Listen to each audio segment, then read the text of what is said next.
The city of Virelia shone like a jewel among the stars. Its towers stretched high above the clouds, their surfaces shimmering with neon lights and holographic displays. Ships from hundreds of planets docked at its ports, bringing traders, travelers, and diplomats. Life on Virelia was busy, fast, and beautiful. Everyone wanted to look perfect here. Perfect bodies, perfect faces, perfect manners. And, in a world obsessed with beauty, anyone different was noticed, and often rejected. Lyra stepped off the shuttle with quiet steps, her heart heavy. She was from a planet far beyond the Virelian core worlds, a place that had been destroyed in a war she barely survived. Her skin was marked with intricate scars, reminders of battles fought and losses endured. On any other planet, they might have been badges of honor. But here, in the city of perfection, they made her a curiosity, a subject of whispers and sideways glances. She adjusted her simple cloak and pulled her hood slightly over her face, trying to hide her scars. Yet, she knew hiding would not protect her. As soon as she stepped into the crowded spaceport, eyes followed her. Some stared openly, some whispered behind their hands, and some turned away with disgust. She had expected it, perhaps even prepared herself, but it still stung. Lyra's mission was simple: find a new life. No home, no family, no planet left to return to. Virelia, with all its glittering promise, was a place to start over. She did not want fame. She did not want attention. She just wanted work, food, and a chance to exist without being judged for her appearance. The first few days were hard.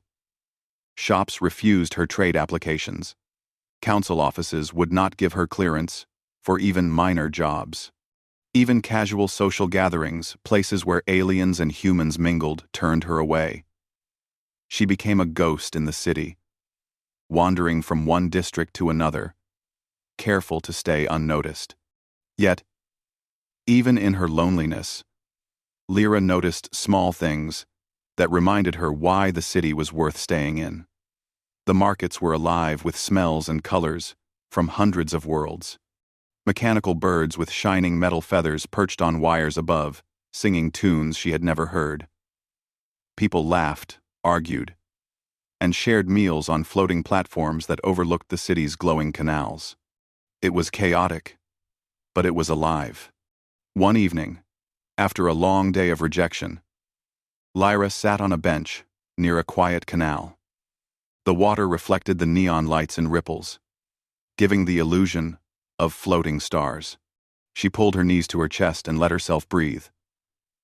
For the first time since she arrived, she allowed herself to remember her home planet, not the destruction, but the good moments. Her family's laughter, the feel of wind on her skin, the taste of fresh fruit harvested from high in the mountains. Memories made her smile softly, though sadness lingered beneath. She did not notice him at first. Kalen, the young human diplomat known across Virelia for his striking features and calm intelligence, had been watching her. Not the scars, not the whispers, not the clothes. He was observing her posture, her quiet determination, and the way her eyes reflected both pain and strength. Finally, he approached. Lyra stiffened, expecting another judgmental stare, another cruel word. But Kalen's voice was calm, neutral, almost gentle. "May I sit?" he asked. Lyra blinked. No one had asked her that in days, weeks. "If you want," she replied cautiously, unsure if he was mocking her. He sat a respectful distance away. "You are far from home," he said simply. It was not a question, not a judgment, just a statement. Lyra nodded, her throat tight. Kalen's eyes did not linger on her scars. He was not repelled. He did not look away in discomfort, for reasons she could not understand. That small detail made her chest feel lighter. "You don't seem like someone who gives up," Kalen continued. "Even when others ignore you, You keep trying. Lyra was surprised. Few had ever recognized her efforts. Most only saw what she lacked. I have to try, she said. There is no other choice. Kalen nodded. I admire that. My name is Kalen. I work for the council. And you are? Lyra, she replied. She studied him, trying to see if there was any hidden meaning in his smile. Any sarcasm. There was none. He simply regarded her with calm interest, like he was seeing her for who she truly was. You are welcome here, Lyra, he said after a moment. Virelia may be full of judgment, but not everyone is blind. Not everyone values only what is beautiful on the outside. Lyra's chest tightened. She wanted to believe him, but the whispers and cold stares of the past days told a different story. Still, something in his voice made her feel hope for the first time in a long while. The next day, Kalen returned. This time, he had a small device in his hand. I have a request, he said. The council faces a delicate problem involving factions in the outer colonies. I could use someone like you. Someone who understands hardship. Someone who sees what others ignore. Lyra stared at him. Yes. But only if you are willing, Kalen said. No pressure. No judgment. Only need for skill and insight. For the first time since arriving on Virelia, Lyra felt the possibility of purpose. She nodded slowly. I will help.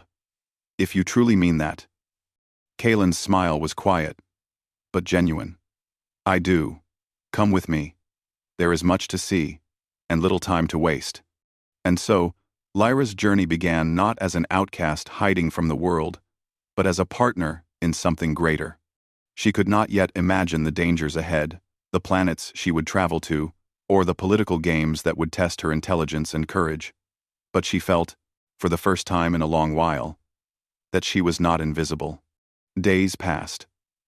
Kalen introduced her to maps of distant colonies, reports of unrest, and dossiers of factions causing trouble in remote sectors. Lyra studied each detail carefully.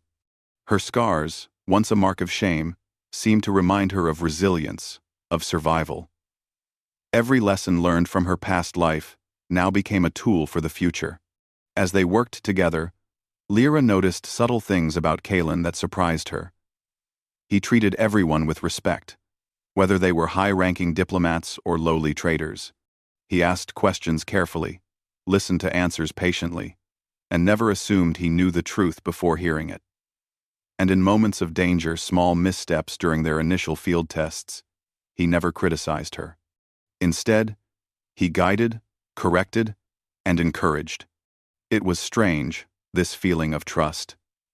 Lyra had been burned before on her home planet, during her escape. Even in the streets of Virelia, trust had always been dangerous. Yet with Kalen, it felt safe. One evening, after a long day of planning their first mission together, they walked along the canal. The neon lights reflected in the water, creating ripples of color that danced across Lyra's face. She found herself smiling, a rare thing these days. You seem different here, Kalen said quietly. More alive. Lyra shrugged, trying not to show how much his words affected her. I guess I have a reason to be alive now. Kalen nodded, understanding more in that quiet moment than words could express. Good, he said simply. Lyra realized, in that instant, that maybe, just maybe, Virelia was not entirely cruel. That perhaps someone like her could exist here and even thrive. That someone might see beyond the scars and recognize the strength beneath. And though she did not yet know what the future held, she felt the first flicker of hope, burning softly in her chest, promising that life even among stars could be beautiful in unexpected ways. Lyra and Kalen boarded a sleek, silver transport ship at dawn, leaving the glowing towers of Virelia behind.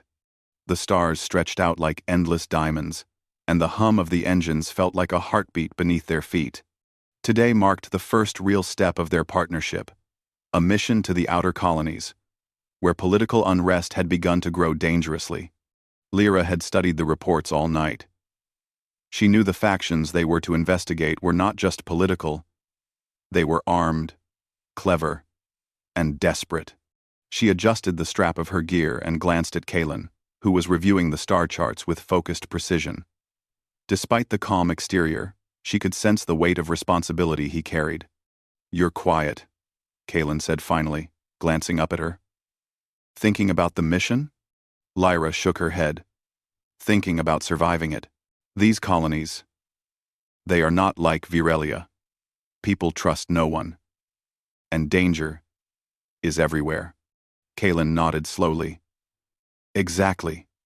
That is why I wanted you here. You understand hardship. You know what it is to survive when everyone else turns away." Lyra looked down at her hands, remembering the years she had spent running, hiding, and fighting for life. Her scars ached in memory, but also reminded her of the strength she carried. "Then I can help," she said firmly, "if you will let me." He gave her a small, approving smile. "I do. That is why I asked you to come." The journey to the first colony was long. Lyra studied the people aboard the transport, trying to read their expressions, their intentions.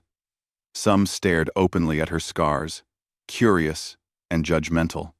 Others avoided her gaze completely. But Kalen never flinched. He moved with confidence. Unaffected by the whispers and glances of strangers, Lyra found herself watching him sometimes, wondering how someone so admired could treat her with such simple respect. When they arrived at the colony, the first signs of unrest were clear. Buildings bore marks of hurried repairs, security drones hovered overhead, and the citizens moved with a cautious, tense energy. The faction causing trouble had a reputation for manipulating resources and stirring fear. Kalen briefed Lyra quickly as they walked through the busy streets. "The leaders here trust strength," Kalen said quietly, "and they judge weakness harshly. If we show them we are capable, they may listen. If we fail—" He let the warning hang in the air. Lyra nodded. "Then we must be careful. Observing, listening, learning. Not acting too fast." Their first challenge came sooner than expected. While meeting a local merchant who had connections to the faction, a group of armed men approached, demanding to know why outsiders had come. The merchant stammered, clearly afraid. Lyra felt her pulse quicken. Kalen stepped forward, his posture calm but commanding. "We mean no harm. We are here to understand, to help, if possible." The men laughed, a harsh, bitter sound. "Help? Outsiders do not help. They take. They judge, leave, or pay the price." Lyra could feel the tension building, and she realized that this was the moment she had prepared for. Slowly, she stepped forward, her voice steady. "We are not here to judge. We are here to see the truth. If you speak honestly, you will be heard." End quote. The leader of the men studied her, his eyes scanning her scars. Most would have laughed, mocked, or assumed weakness. But instead, he paused, curious. There was honesty in her voice, and perhaps a hint of strength he did not expect. Kalen watched her carefully. He had seen the determination in her during training exercises, but now it was real, tested against actual danger, and he admired it. After a tense silence, the leader nodded. "Speak quickly, then. We do not have time for fools."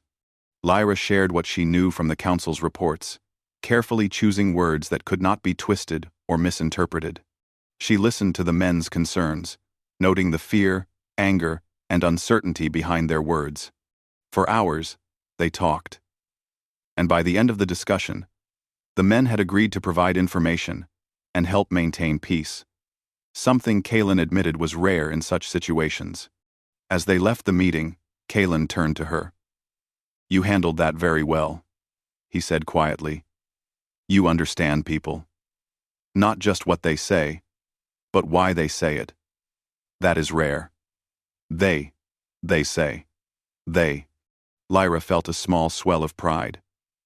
She had always been underestimated, dismissed for her appearance. And yet, here she was, proving her worth, with nothing but skill, intelligence, and calm presence. The next days were a mixture of tense diplomacy and subtle investigation.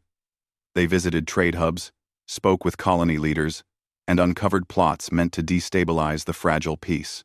Through it all, Lyra and Kalen learned to work seamlessly. He relied on her insights, and she trusted his judgment. Together, they were stronger than either alone. One night, after a particularly long day, they walked along a quiet ridge overlooking the colony. The twin moons cast silver light over the settlement, and Lyra felt a sense of calm she had not felt since leaving her home planet. "You seem different here," Kalen said softly, almost to himself. Lyra looked at him. "Different? How?" "You are alive, focused, not hiding. You do not let fear control you." Lyra laughed quietly, a sound soft and rare.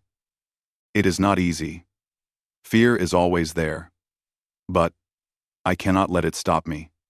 Not now. Not ever again." Kalen nodded, his eyes thoughtful. "I see that. And I respect it. Deeply." Lyra felt a warmth she had not expected. It was strange, feeling seen for who she was, not mocked, judged, or ignored. She turned to him, meeting his gaze. "Why are you helping me?"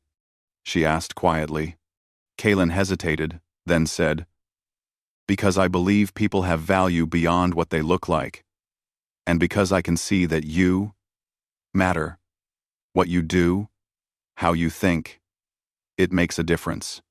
Lyra's chest tightened. She wanted to speak, to tell him that no one had ever said such things to her, but words failed her. Instead, she nodded, letting the silence hold meaning. The mission took a dangerous turn the next day. A faction loyal to a rival power ambushed them while they traveled to a remote outpost. Blaster fire lit up the narrow canyons as Lyra and Kalen navigated the rocky terrain. Lyra's training and instincts came alive. She ducked, guided Kalen through safe paths, and even disarmed a trap set to block their escape. After the ambush, as they rested in a hidden alcove, Kalen studied her. "You were incredible," he said quietly. "I do not think I have ever seen anyone handle danger like that." Lyra, exhausted but proud, shook her head. "I have survived worse. But, thank you. That means more than you know." For the first time since arriving in Viralia, Lyra felt that her scars, her experiences, and her life had a purpose. She was not a curiosity, nor a rejected outcast. She was a survivor, a strategist, and now, a valued partner in something greater than herself. As they prepared to return to the colony to report their findings, Lyra realized something important. Kalen's admiration was not shallow. He did not see scars or imperfections. He saw strength, courage, and intelligence. And in doing so, he had begun to teach her that worth was not defined by appearances, but by actions, choices, and the heart. That night, under the silver glow of the twin moons, Lyra allowed herself a small hope. That perhaps, in this vast galaxy, she could belong. That someone could see her, truly see her, and accept her as she was. And for the first time in many years, she believed that maybe love, respect, and friendship were not impossible, even for someone scarred and broken by the past. The mission was far from over. Challenges awaited, dangers lurked, and enemies plotted in shadows. But Lyra faced the coming days not with fear, but with courage and a sense of purpose she had never known. And beside her, Kalen remained a steady presence, a reminder that even in a galaxy obsessed with perfection, hearts could recognize value beyond appearances. The stars streaked past the viewport of the transport ship, as Lyra and Kaelin flew toward the heart of the outer colonies. Intelligence reports had confirmed the existence of a conspiracy that could ignite a galactic war. A powerful faction, fueled by fear and ambition, sought to overthrow the fragile alliances between the colonies. If they succeeded, countless lives would be lost, and the galaxy's fragile peace would crumble. Lyra studied the data in silence. Her scars ached not physically, but as a reminder of the battles she had survived. She had been through darkness before, and the memory gave her strength. Kaelin watched her from across the cabin, noticing the quiet intensity in her eyes. He had come to rely on her judgment, her intuition. And now, he also trusted her courage. The Council believes the faction is gathering weapons on Draxon 5, Kaelin said. If we act quickly, we can stop them before they strike. But it will be dangerous. Very dangerous. Lyra nodded. I'm ready. Her voice was firm, confident, but not reckless. They landed on Draxon 5, under the cover of darkness. The planet's surface was jagged and rocky, with cliffs that dropped into shadowy chasms. The faction's outpost lay hidden in a canyon, heavily guarded by drones and automated defenses. Kaelin and Lyra moved silently, relying on stealth and strategy rather than brute force. Lyra led the way, her sharp eyes noticing patterns in patrols, gaps in sensor coverage, and weak points in the outpost's perimeter. She was precise, calm, and efficient. Her scars and past hardships had honed instincts that few could match. Kaelin followed closely, trusting her guidance completely. This way, Lyra whispered, motioning toward a narrow path. It avoids the main sensors. We'll reach the central control tower undetected. They slipped through shadows, bypassing patrols and security drones. Kaelin admired her skill, silently grateful for her presence. He realized, again, that her scars were more than marks. They were a testament to survival, experience, and resilience. When they reached the control tower, the real challenge began. Automated defenses lined the walls, and armed guards patrolled the corridors. Kaelin and Lyra exchanged a brief glance, then moved in perfect coordination. Lyra hacked into the security terminal, disabling cameras and locking doors behind them. Kaelin provided cover, keeping watch with precise timing. Almost there, Lyra whispered, her fingers flying over the controls. The doors slid open, revealing the faction's leader, a tall, imposing alien, with eyes cold and calculating. You shouldn't have come, he hissed. Lyra stepped forward, her voice calm but firm. We are here to stop your plans. You will not threaten the colonies. Not today. The leader laughed harshly. You? You are scarred, weak, and insignificant. You cannot stop me. Lyra's eyes burned. You underestimate me. She moved with speed and skill, dodging a strike and disarming him with a combination of agility and strategy. Her scars, once a source of shame, now seemed to empower her. Each movement carried the memory of battles survived and challenges overcome. Kaelin stepped forward, providing support and ensuring the leader could not escape. Together, they neutralized the faction's forces, securing the outpost and capturing critical intelligence. When the dust settled, Lyra and Kaelin stood in the control tower, the blinking lights of the systems reflecting off their determined faces. Lyra breathed heavily, adrenaline still pumping.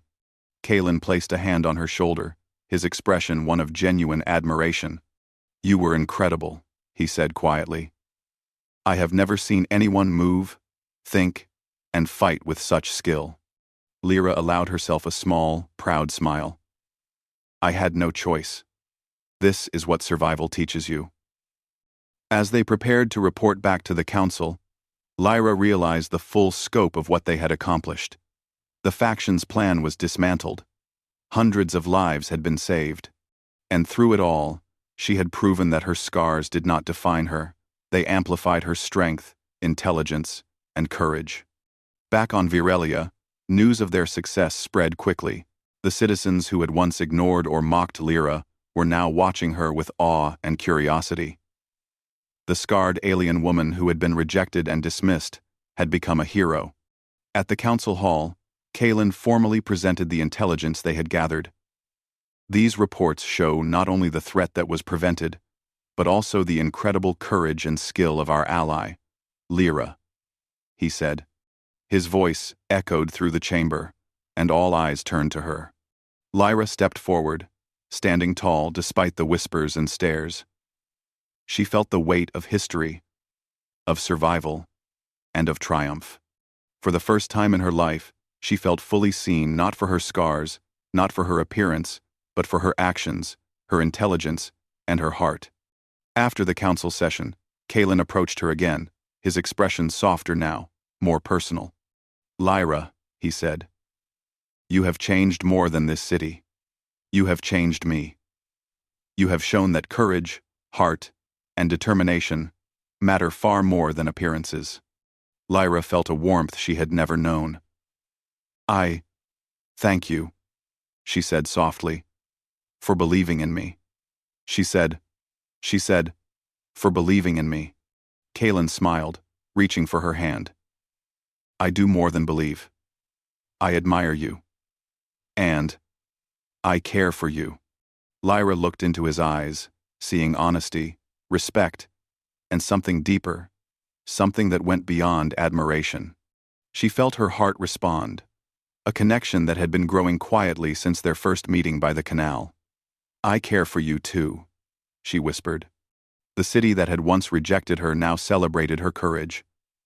She walked through the streets, not hiding her scars, not ashamed, but proud. Children stared in wonder. Traders nodded respectfully, and even the elites who had once turned away could not ignore the truth. Lyra had triumphed where others had failed. In the quiet moments after the celebration, Lyra and Kalen stood together on a balcony overlooking the city. The stars stretched infinitely above, reflecting the possibilities of the galaxy. You see this city now, Kalen said softly. It once seemed impossible to belong. But look at it.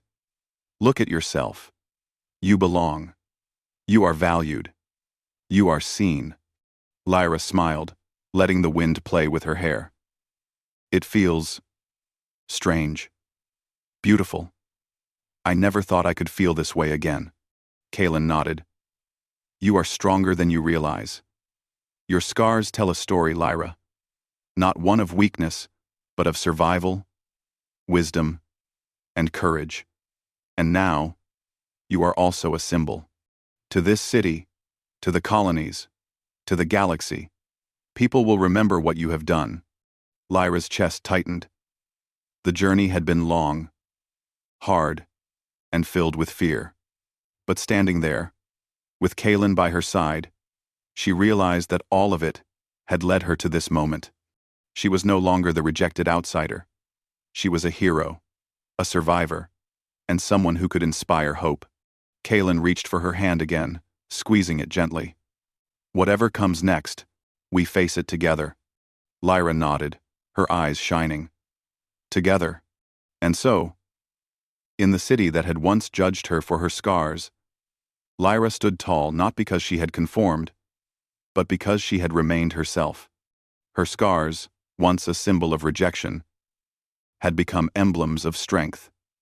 Her courage had changed minds, her intelligence had prevented disaster, and her heart had found connection. The galaxy was vast, full of challenges and dangers yet to come. But Lyra knew this. As long as she remained true to herself, she could face anything. And beside her, Kalen remained a constant reminder that even in a world obsessed with appearances, hearts could recognize true worth. The story of the scarred alien woman and the handsome human diplomat would be told across worlds, not as a tale of beauty or perfection, but as a testament to courage, resilience, and the power of seeing the soul beneath the surface. Lyra had been rejected. She had been dismissed. But now, she was celebrated. And in the eyes of the man who had seen her fully, she had found something she had thought impossible: belonging, respect, and love. The stars stretched endlessly before them. But Lyra no longer feared the darkness. She had survived it. She had triumphed. And now, she could soar.